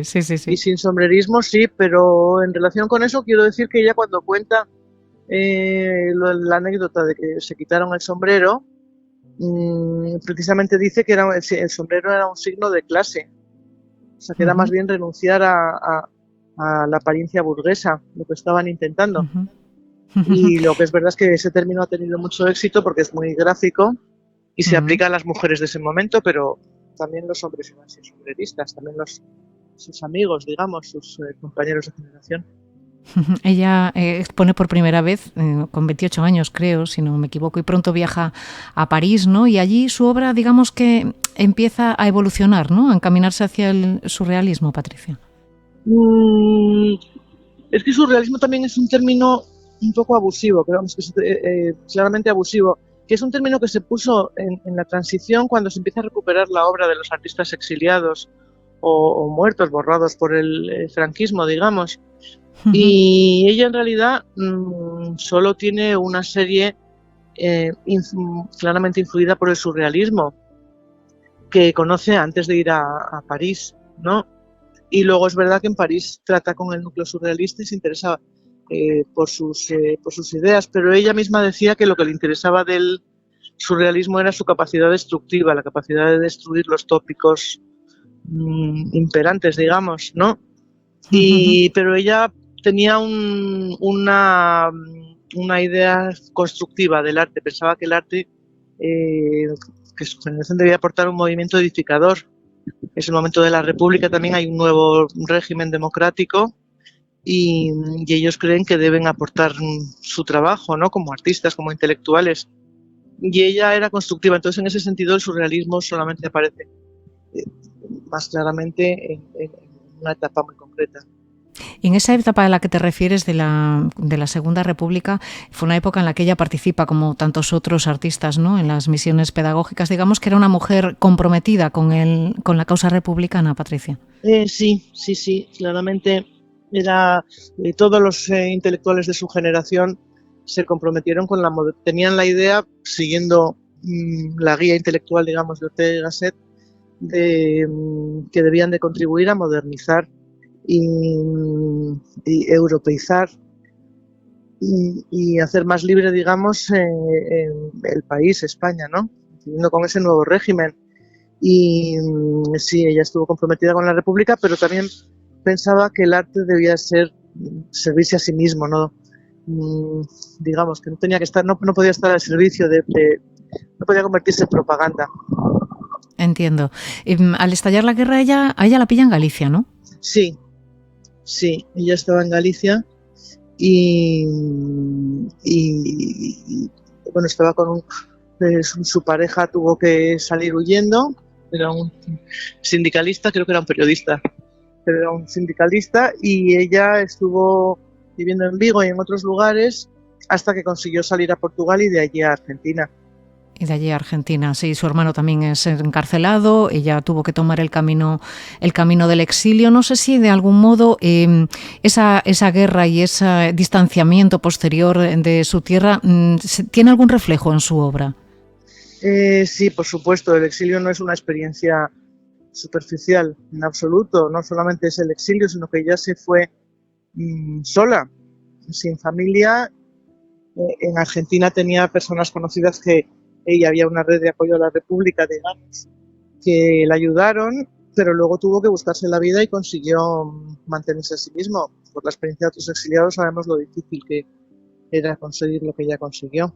Y ahí es donde pues empieza a moverse por medio mundo, ¿no? En Portugal, Argentina, Uruguay, Brasil, Chile, Nueva York. No sé si el mundo se le quedaba pequeño a Maruxa Mayo. Ella tenía siempre una conciencia de que el arte debía ser algo universal, de ahí que le interesara tanto el lenguaje matemático y la geometría, porque pensaba que eso eran lenguajes que respondían a necesidades universales, ¿no? Y a características universales. Y de hecho, cuando le preguntaban que de dónde era, se resistía a decir que había nacido en Galicia y prefería decir que era celta, ¿no? Con eso daba una dimensión más universal y más mitológica también a sus orígenes. Entonces ella se sintió fascinada, le interesaba mucho el nuevo continente en el que estaba, le interesaba mucho ver una variedad física, digamos, tanto de la naturaleza, de la fauna, como de las personas, y una cultura sincrética que es la que había en los países que ella más visitó, que fueron Brasil, Uruguay, Chile, Argentina, ¿no? Y ella misma decía que su trabajo había pasado de la geografía en España a la cosmografía. O sea, se interesaba por ese mundo mucho más amplio que el mundo en el que había vivido hasta entonces, y además de ahí pasó a interesarse por el cosmos, por el universo, digamos. Creadora de mundos fantásticos, de universos sorprendentes. No sé qué le debe el arte contemporáneo a Maruxa Mayo. Pues no sé, me resultaría difícil decir exactamente qué le debe, porque creo que también el arte de las mujeres, en el momento en el que ella empieza a trabajar, es un arte heterogéneo, como decía Ramón Gómez de la Serna, que toma cosas de muchos lugares y que parte también de la experiencia y la educación que han tenido esas mujeres, que no es que se ven impelidas, digamos, a representar el mundo desde un punto de vista femenino, cosa que no había pasado nunca antes, que hubiera un grupo de mujeres artistas que se incorporaran a la profesión, digamos, y que hicieran público su trabajo, ¿no? Y además representan también ellas mismas a las mujeres modernas en su propia vida. Y eso ya es algo que le debe el arte de su época y que le debemos todos los que hemos llegado después, ¿no? Pero además ella colaboró con muchos artistas, la colaboración era bastante habitual en esos momentos de cambio, de efervescencia, ¿no? Y les influyó, con lo cual también su manera de ver las cosas y su manera de interesarse por el arte también se difundió entre sus compañeros, ¿no? Y luego realmente con lo que se ha identificado más su trabajo es con lo popular, que es lo que le dio a conocer en España. Y sin embargo, probablemente su trabajo último es lo que hizo que también volviera a ser una figura muy interesante para la generación de los 80, para la generación de la transición. Pues ya saben, si quieren conocerla un poquito mejor, aprovechen la oportunidad hasta el 16 de marzo en el Museo Reina Sofía de Madrid. Patricia Molins, muchísimas gracias por guiarnos por los mundos de Maruxa Mayo. Muchas gracias a ti. Adiós, buenas tardes. Un saludo. Por certo, neste ano Castelao que está a piques de rematar, multiplícanse as actividades relacionadas co ilustre galeguista. Na Coruña está en marcha desde hai uns días o ciclo de conferencias Castelao e o seu tempo, organizado pola Fundación Castelao e Instituto Cornide. Expertos no seu pensamento analizan o seu papel na construción da nación, as súas aportacións realizadas durante a República e durante o seu exilio na Argentina e tamén o seu legado político.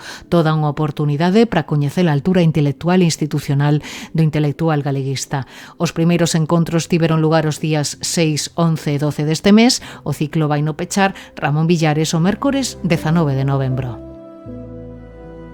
E en Celanova, durante todo este mes celebranse as xornadas da memoria antifascista sobre a transición española organizadas polo Comité de Memoria Histórica da comarca. Arrincan o sábado 15 coa vista posta no Pazo de Meirás coas conferencias de Carlos Babío e Rubén Centeno da Comisión pola Recuperación da Memoria Histórica.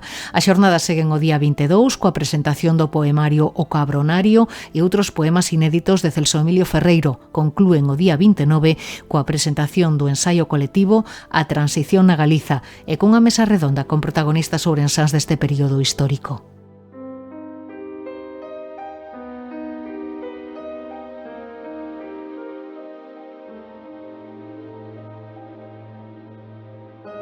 Pois ata aquí chegamos. Grazas a todos e todas por acompañarnos, especialmente a Manuel, a Carmen, a Alberto, Teresa, Carlos e Patricia por pasarvos pola ferida aberta no 36. Moi pronto regresaremos con máis historias centradas naqueles días nos que asistimos á morte na súa cama do ditador.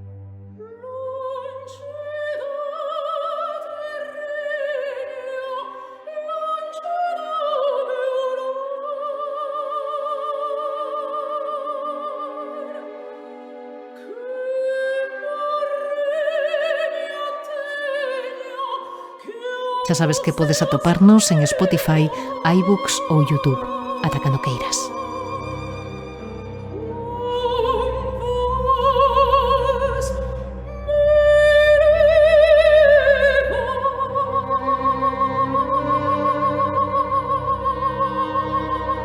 A ferida aberta no 36, un podcast de Nuria López.